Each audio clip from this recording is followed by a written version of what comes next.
What's up, Roots and Fruits community? Today I'm welcoming you back to our fourth and final episode of the Mold Files mini-series. This topic, mold, we have delved into over the summer, and it has been incredibly fascinating for me. I sincerely hope that you have learned, if not one thing, many new things that can help you take action in your own life.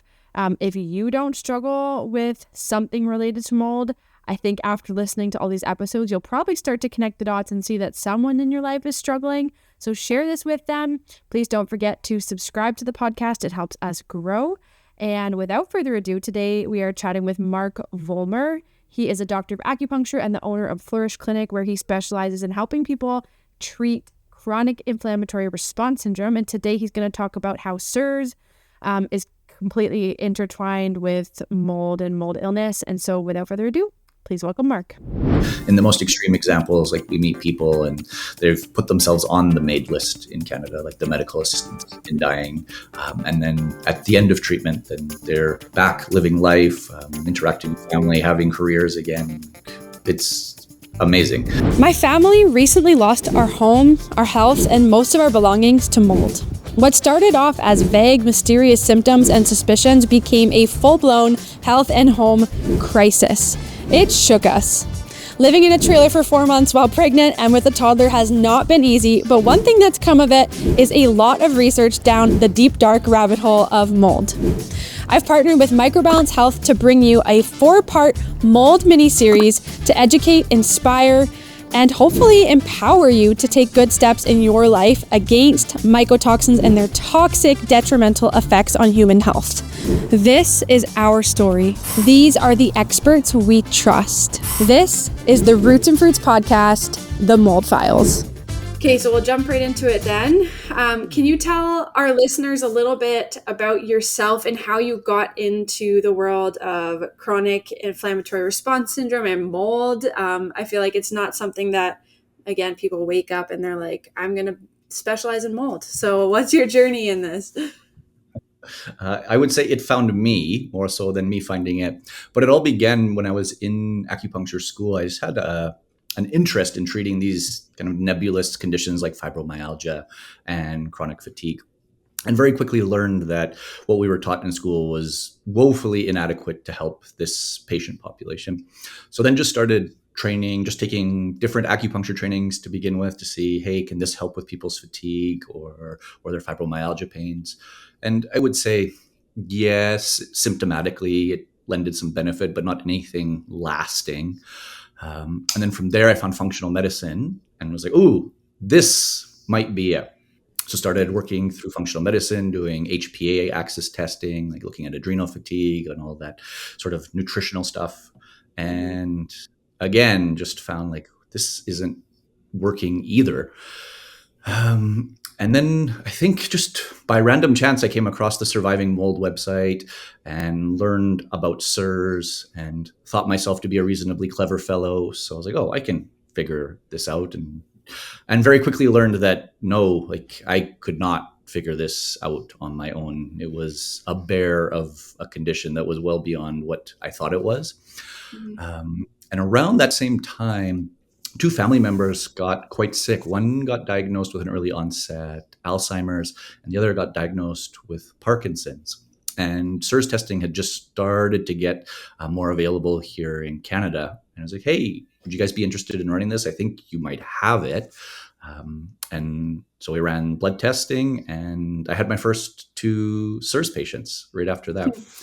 And then since that time, then my father got diagnosed with early onset Alzheimer's, and lo and behold, he has CIRS. And then my fiance Eve, she also recently got diagnosed with CIRS. So it's very much in my life. I have the genetic susceptibility to develop it, but so far I haven't had it yet.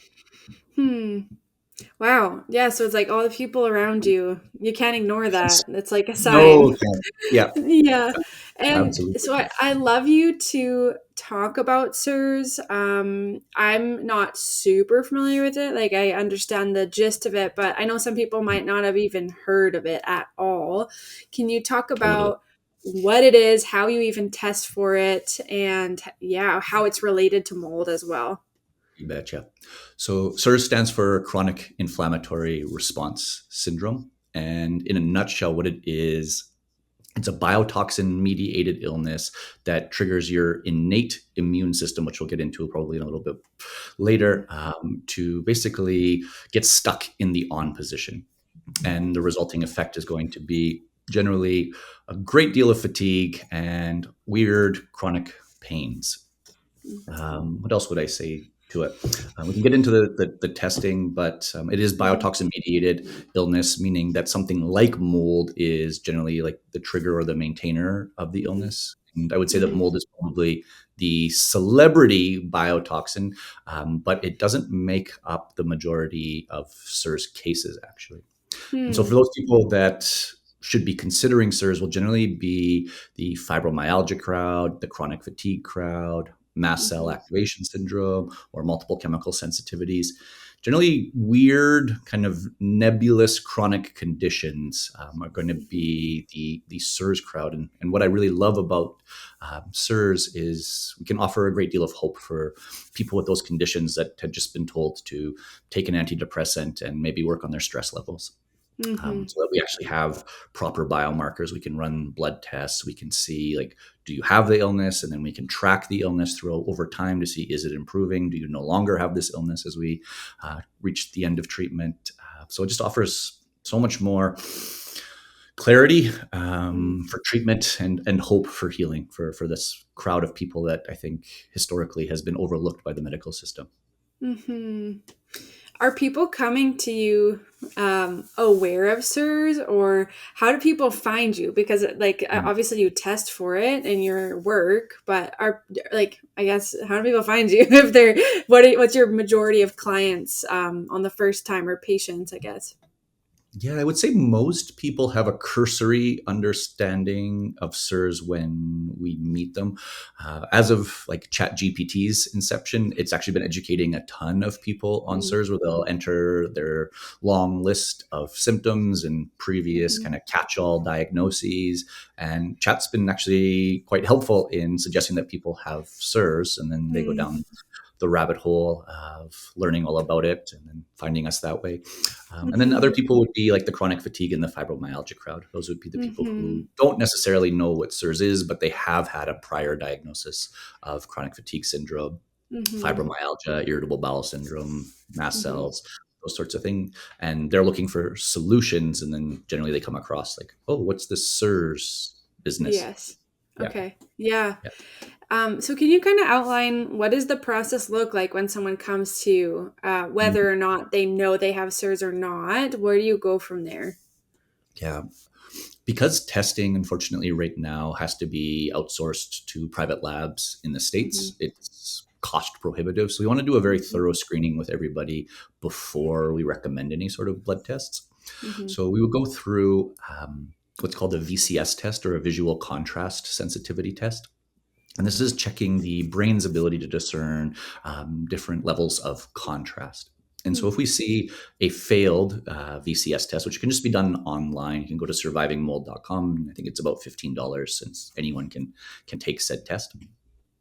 And then after the test, or sorry, before the test, it's going to ask you about 37 different symptoms. So, say, for example, like, do you have fatigue, or do you have aches or pains or sinus congestion, things like this. And of those 37 symptoms, we group them into what are called clusters, which is essentially just different groups of symptoms. And so if a patient has at least 8 clusters of symptoms and a failed VCS test, then what we can say with a great deal of certainty is that there's a 98.5% chance or likelihood that your blood test is going to come back positive. So they would do a VCS test, and we'd review symptoms together in a complimentary appointment, just to make sure that they do indeed have those 8 clusters. And if they do, then I feel quite confident generally in recommending the blood tests. And like, okay, like, there's a high probability here that that's what you're dealing with. So we should probably run bloods, and then let's confirm that you do indeed have it. Mm-hmm. Okay, and then for those who do, is it very much like a personalized, individualized protocol, or are there certain things that you do with everyone? Yeah, the Shoemaker protocol would be like the scaffolding or the framework that we would follow for everybody. However, there's a ton of individual nuance as to how the Mm-hmm. protocol actually plays out. Generally, it takes us about 12 months to bring someone from start to finish through the protocol, and how that 12 months looks is very much individualized.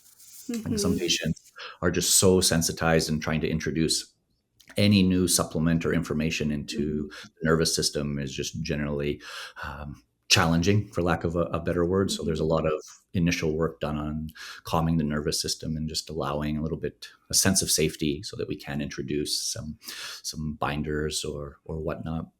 And Mm-hmm. then others times we get hung up on home environments depending on what that looks like. Um, Mm-hmm. yeah. Totally. Um, so when you talk about CIRS and mold being, a large factor in that for many people, what would some of the other factors be that aren't mold? So other biotoxins that you see commonly that are triggering or, continuing the symptoms? Yeah, so there's actinomycetes, which are gram-positive bacteria. There's endotoxins, which are these toxins found in the cell wall of gram-negative bacteria. And then there are beta-glucans, which are cell wall fragments of fungal species. And those three are actually the most common causes of CIRS in the order in which I listed it. So Mm-hmm. actinos, then endotoxins, then beta-glucans. Mold's number 4 as far as like popularity for causing CIRS, even though, as I said earlier, is the most well-known biotoxin. But generally, it'll be actinobacteria or the actinomycetes, and endotoxins would be the two big ones that aren't as well known and actually make up the bulk of CIRS cases. Mm-hmm. Then, in addition to that, we also have like Lyme disease, like chronic Lyme can cause it, or the Lyme bacteria, Pfiesteria, and algae blooms as well can be causes, but they're lesser ones. So those Okay. 4 actinos, endotoxins, beta glucans, and mold, those are your kind of big 4 that will cover the vast majority of CIRS cases. Mm-hmm. So those top three, where would people be exposed to that? Like, is that a air quality thing? Is that foodborne? Where do Yeah, people get generally that? going to be so. Actinos are unique in that you can see them in a water damaged building or indoor air environments. And we do test people's homes to see what are actino levels like in the home. But as we're now learning with this particular biotoxin too, is it's also a colonizer of our skin microbiome. So it's Mm, normal to have small amounts of them on our skin, but in CIRS patients, we're seeing very, very large numbers of them found on their skin. So mm, sometimes it's not necessarily the indoor air environment that's problematic, but actually we become our source of ongoing exposure, which I think is mm-hmm, rather cruel. mm-hmm, Endo, yeah, endotoxins you're going to generally see in like your sewer backups, gray water, black water backups, any sort of sewage related things. You'll see tons of endotoxin potential there. And then beta glucans, as I said, they're cell wall fragments of fungal species. So we can see them in kind of leftover remnants of following, let's say, a mold remediation, for example, but mm, you'll generally see them in a water damaged building as well. mm. Okay. And what's your process like with patients of actually assessing their indoor air quality? What kind of tests you use? Do you always test for all four plus of those things? Yeah, we test every patient's indoor air environment for all of those things just out of an abundance of caution. Mm-hmm, Even if it's a brand new house, even if their house has been mm-hmm, only there for 1 year and there's never had any issues, I've still seen time and time again that mm-hmm, these biotoxins remain present. mm-hmm, There's a big difference between, we'll say, industry standard testing, which is what, let's say you go to Google and you look up remediation company or mold inspection with your town name following it. And generally, what will happen is you'll have someone come out. They might perform air sampling. So they'll come in, they'll vacuum parts of your home's air. They'll generally do an outside control sample and send it to a lab for analysis. And mm-hmm, unfortunately, this misses about 99% of these mold species because a lot of the mold species are heavier than air. They settle in dust. So we mm-hmm, would be wise to always do a dust collection. And then we send mm-hmm, that to the lab for either what's called a qPCR or a next generation sequencing the dust analysis, and we can then see is what mold species are there, what actinos are there, what endotoxins are there, Mm-hmm. and whether they're in normal ranges or not. But the Mm-hmm. moral of the story is we're not going to get proper testing for CIRS done from your local remediation companies unless they are CIRS literate, and those are very few and far between. So generally, it's Mm-hmm. us as a clinic kind of helping guide the patient on how to properly sample dust from their home, then submitting it to proper laboratories for analysis, and then most importantly, getting the results for then proper interpretation of it. Yeah. And I think it's the important distinction between a contractor grade of remediation, which is industry standard and works for people who don't have CIRS, versus a medical grade remediation where we need to go to a much higher level of detail and cleanliness for people who are sick with this illness. Mm-hmm. Yeah, it makes sense why so many people go undiagnosed with something like CIRS if what they know is, again, what you said, Google remediation company, Mm. blank city, because like, as you said, like I went through this too. Like we did the air sampling with just a local company and everything came back fine, and we were getting sicker and sicker. And so you go down the rabbit hole and you realize, but if you don't have any of that information available to you in kind of your vicinity, then you get diagnosed, as you said, with IBS or something else, and there's Yeah. never a complete, I would say, even hope for a person, right? That you could be better. It's just kind of like, this is your life. And so it's quite sad. So I'm really happy to hear that you're doing this with people, and especially in our own province. It's very Mhm. encouraging. If you're curious whether or not you have mold in your home, jump right to Microbalance Health's test plates. All you do is open them up, leave them in a room for 1 hour, seal them, wrap them, and let them sit for 5 days. Then you're going to know if you have a problem, where the problem is, and how bad the problem is. Use my code Roots and Fruits at checkout on Microbalance Health's website, linked in the show notes, for 10% off your purchase. Okay, so with remediation, when you talk about that kind of medical grade cleaning, like, are there companies that you use in your area, or what kind of tips do you have for people in terms of not only the remediation, but also like preventative measures for their homes ongoing? And again, this will, of course, also tie into the medical grade versus contractor grade for Mm-hmm. remediation standards. So most companies, I would say nearly all companies that we have talked to, are all about killing the mold or Mm-hmm. whatever the biotoxin happens to be. So they like to apply like fogging mechanisms with antifungals, or they like to spray the mold with product like Decon 30, which is like a natural mold killer. Or then there's, of course, all sorts of chemical means to kill mold. But at the end of the day, for the CIRS patients, whether the mold spores are alive or dead is largely irrelevant. Both are going to trigger the immune system. Mm-hmm. So at the end of the day, the solution here is actually physical removal of Mm-hmm. the mold. We're not interested in killing it. We actually don't even recommend using any sort of antifungal Mm-hmm. chemicals in remediation. Generally, what we use is just dish soap and water. Dish soap is a natural surfactant, and these mold spores will generally have a lipid or fatty membrane along the outside. So, as we know, dish soap is great at cutting through fat. So that's really all we need to actually remove the mold. Obviously, it's far more involved than just applying dish soap to a moldy area.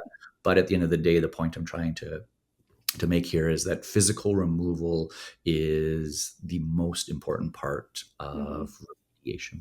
Mm-hmm. And as it stands right now, we work with a couple companies in like the Calgary area, Edmonton area, that have a decent understanding. None are really to the level we would hope as far as like Mm-hmm. CIRS specific levels Mm-hmm. of remediation. So I generally point companies and contractors to CIRS X, where they actually have specific training programs Mm-hmm. for the remediation company and the contractor to do a CIRS level or CIRS grade remediation and just all that's involved with it. Because there's a very high level of detail and nuance required in that style of remediation. So again, it comes back to just don't go to Google and find the best rated local remediation company, because it's probably not going to cut it if you have CIRS, and they're going to likely come in with products to kill the mold species, which may or may not trigger your immune system, and certainly won't actually solve the mold problem, because it has multiple levels of post remediation testing just to make sure we got everything. So all that to Wow. say, it's complicated. Yeah. You mentioned earlier that you yourself had some of the, was it genetic kind of predispositions or something? What are some of those predispositions for people? Is it genetics that you could then, be walking around in almost like a ticking time bomb of like some sort of environmental trigger, or how does that work? So that what you're referring to is called an HLA mutation, or human Okay. leukocyte antigen, which is an arm of our immune system. And about 24% of the population has a mutation on this particular area that makes them susceptible to biotoxins. So in technical terms, what they are is they have is something called defective antigen presentation, which essentially means that their immune system does a poor job of recognizing a biotoxin as a bad guy or an invader.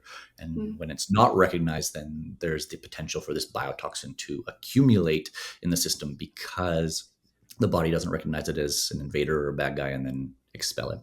So if we talk about people who don't have the HLA mutation and they're living in, let's say, a water damaged building, they'll generally have more of your mold allergy type symptoms. So they would have like red or watery eyes, sinus congestion, runny nose, annoying, not necessarily debilitating, depending on how bad the water damaged building is. Then with CIRS patients, obviously it gets far more severe symptom wise compared to a classic like mold allergy symptom.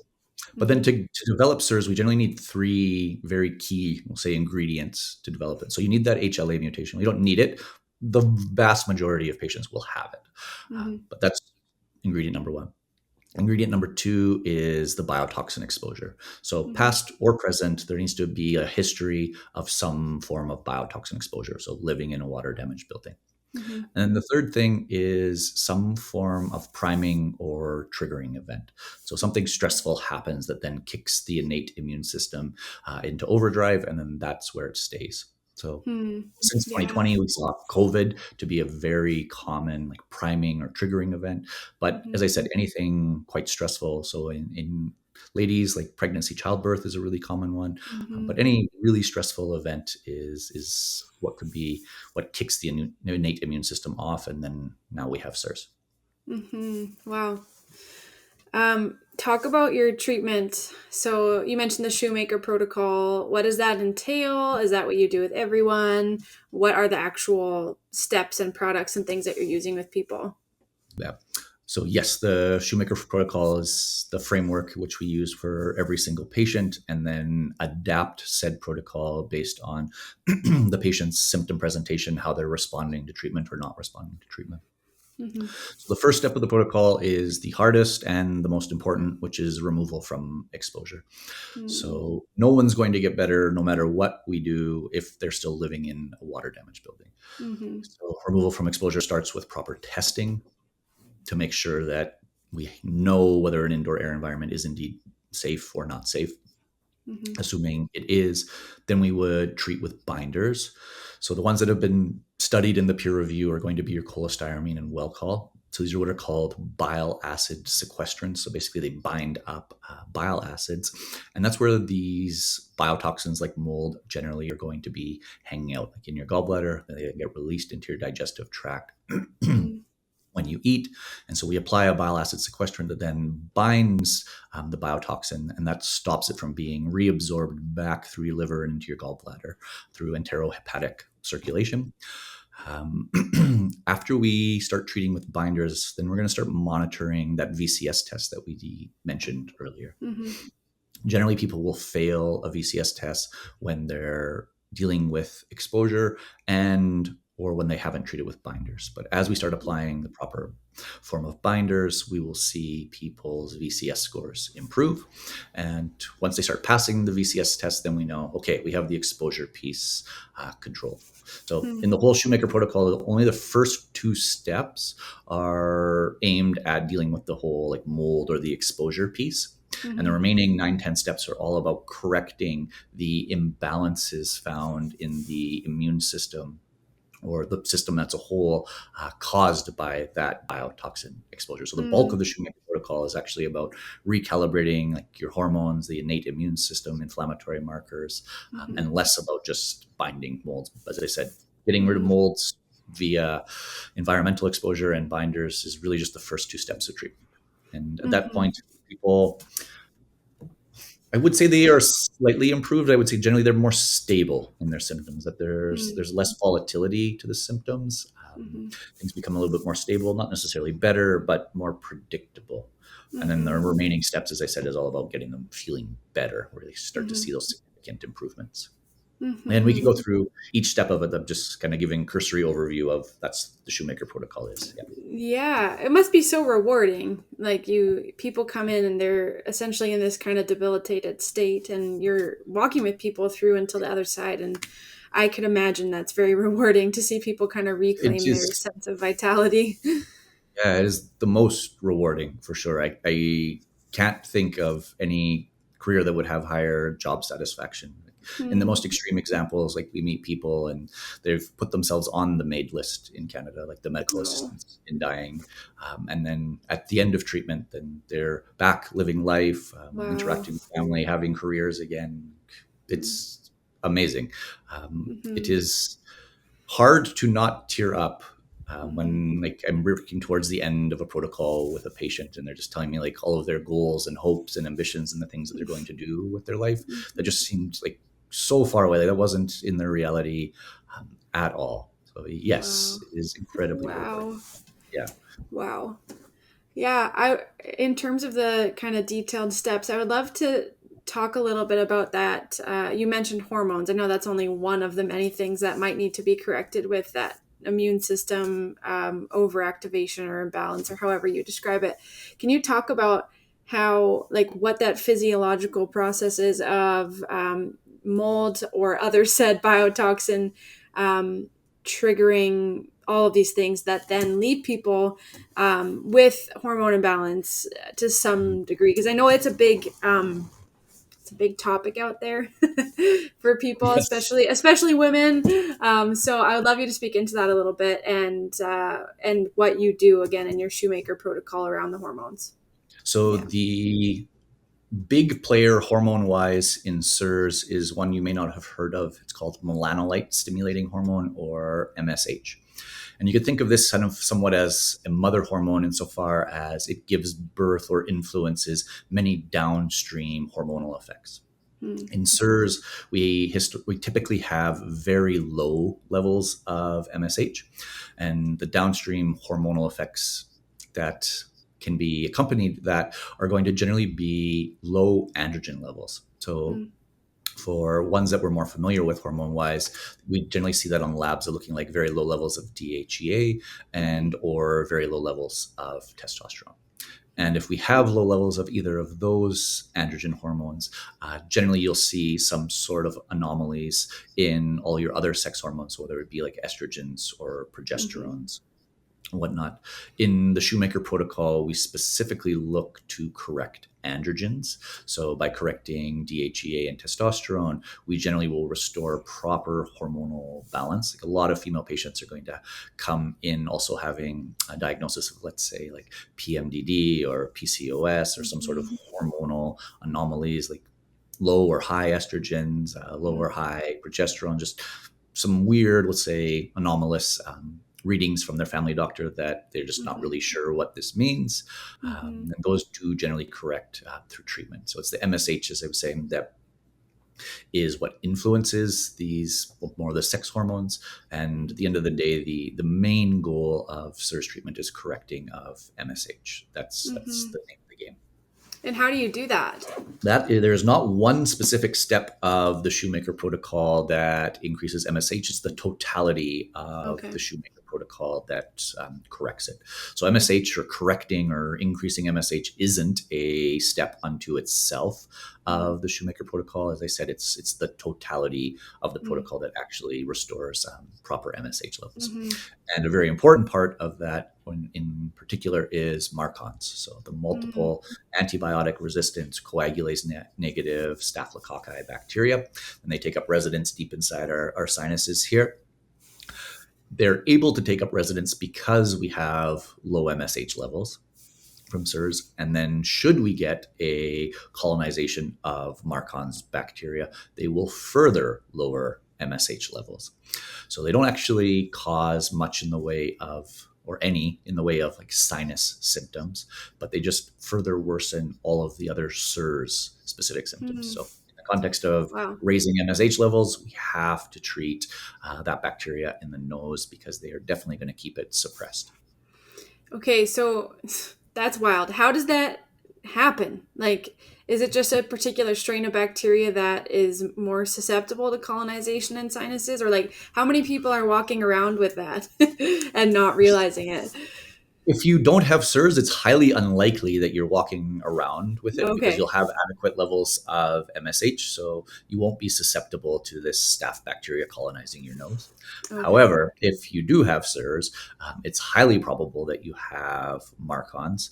You need to have at least 2 antibiotic resistances of the particular staph bacteria to qualify for a MARCoNS diagnosis. So we do a Mm-hmm. nasal swab, and then we send that to the lab for analysis to see is there biofilm, if are there antibiotic resistances, if there are, how many, and then we apply treatment. Wow. Okay. And so then treating that Marcons would then affect the MSH and then the rest of the hormonal potential symptoms, like you mentioned, PCOS and PMDD. Yes, it will Yeah. have, it seems unconnected, but it is very much was going to have an influence on a lot of the whole hormonal cascade within the body. Mm. Absolutely. Wow. Archons are an important part of treatment for sure. Hmm. Another thing that you mentioned to me via email that I'd love to dive into was you talked about addressing like gluten reactivity. Mhm. So is like does that mean that people with CIRS are typically reacting to gluten or not necessarily? Or can you talk more about that and what that looks like? Sure. Yep, you bet. In CIRS, just a point of clarification, it's not celiac disease that we see associated with CIRS. It's specific antibodies to gliadin, which is the protein found in wheat products. So Mm-hmm. MSH, coming back to that hormone we mentioned just a moment ago, one of the influences it has is monitoring or helping keep the tight junctions in our gut. And so when we have low levels, there's a much higher likelihood of developing like a leaky gut or intestinal Mm-hmm. permeability. And should that happen, the probability of these gluten proteins or gliadin proteins going from your gut and into your bloodstream, and if they do so, your immune system is definitely going to be creating some antibodies to them. Mm-hmm. That probability starts going up and up. So we see a good portion of CIRS patients that have reactivity to gluten. In some of them, it does correct with treatment, but not in all of them. And again, just that point of distinction, it's not celiac disease that they have. It's an allergy Mm-hmm. to the gliadin or gluten protein. Mm-hmm. Okay. And so, do you like diet wise when you're doing the Shoemaker protocol? I'd imagine no gluten. Are there any other dietary things that you focus on? Um, It's probably half of the patients that come to the clinic are following a carnivore or diet, and not because it's something that I recommend, just because they're so sensitive and reactive to mhm, things. So in some of my more extreme cases, a patient that I saw a couple weeks ago, when we met, she was only able to eat frozen lamb. She had to cook it wow. from frozen, and that was the only food that she was able to consume. So the level of reactivity in CIRS patients can be quite extreme. So a Mhm, lot of them come to the clinic having trialed every nutrition protocol under the mhm, sun. So whether it's like mhm, keto, carnivore, low histamine, paleo, vegan, raw mhm. vegan, and everything in Yeah. between. It's not a dietary illness though, so they might Mhm, notice some modest improvements or perhaps stabilizations in their symptoms, but certainly never any sort of resolution. Mm. When we do blood testing with a test called the Gini test, we can see whether, based on how the mitochondria are functioning, whether we would recommend said patient follow a lower carb or low carb diet, or like running on ketones, for example, versus whether they should be more following a glucose burning diet. So again, emphasis being CIRS is not a dietary illness, but my recommendation for all would be to follow just a general whole foods diet. So something perhaps like a paleo template would be a good place to start. But then another piece we see a lot is blood sugar anomalies. So in a lot of patients, we're putting on a continuous glucose monitor just to monitor like what is their blood sugar doing through the day. There's generally a huge amount of swings in people's blood sugar. So some of the initial dietary steps that we take are just about rebalancing blood sugar so it's less volatile and just a little bit more stable throughout the day. But gluten is kind of the one that is essential for treatment. And a different part of treatment is for an inflammatory marker called MMP9, which stands for matrix metalloproteinase 9. We can recommend a low amylose or low starch diet, which can be helpful for some patients. But I would say I don't do that a ton. More so, it's going to be just, as I said, because it's not a dietary illness, I try not to put strict dietary controls for people, and just kind of get them to focus on other parts of the protocol that will give them more return for the effort that they're putting in. Have you ever worked with kids that are struggling with all of this? Like, what's kind of the youngest age of someone that you've seen struggling with CIRS? Less than 2 is the youngest. So pediatrics isn't my area of expertise at all. My colleague at the clinic, Jane, has much more experience in working with kids than I do. So for myself, generally, we're working with like 16 and up, but Jane definitely has a specialization. And so kids can have CIRS and develop all these same symptoms and imbalances. They're generally, they're not going to have the same extreme clusters of symptoms. Like if an adult, for example, it would be quite common to see somebody with 20 to 30 symptoms. In a kid, though, generally be 1 or 2 chronic things. So for example, like a child who has chronic stomach aches, for example, or a child who has chronic headaches, those will often be CIRS cases. Kids are a lot easier to treat as you don't have to put them through the totality of the Shoemaker protocol.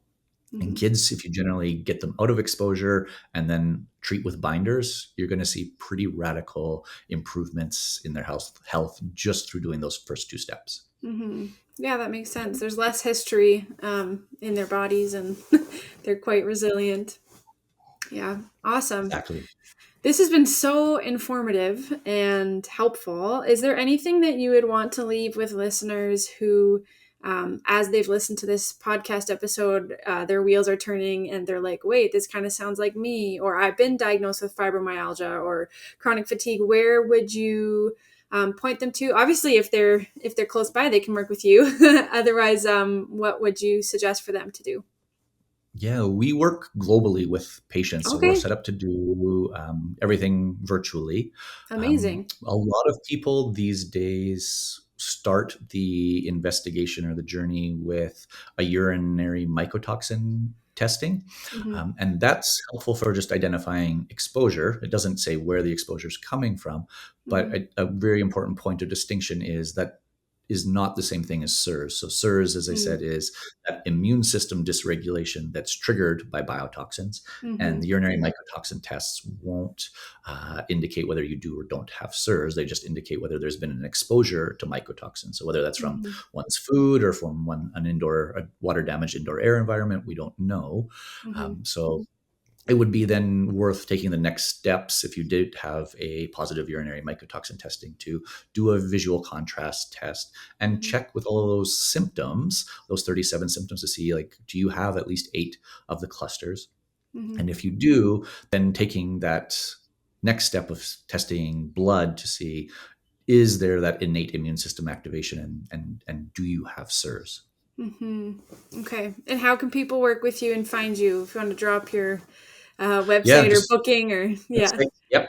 FatigueToFlourish.com. All of our information's there. There's tons of blogs about CIRS and free information. There's a free ebook that I would invite people to just go. We want to just educate people on CIRS and all the intricacies of it. It is incredibly complex. So just my recommendation would be take your time. Don't try to learn all of it overnight.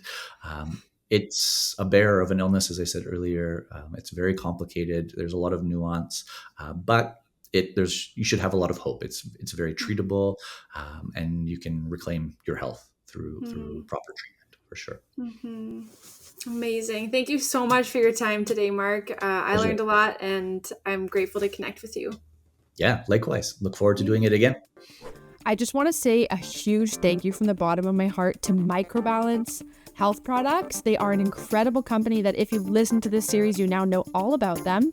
But I really want to say thank you. They've extended so much grace in our partnership. I had a baby this summer and I was a bit late on a few deadlines, but they are wonderful and made this mini series possible.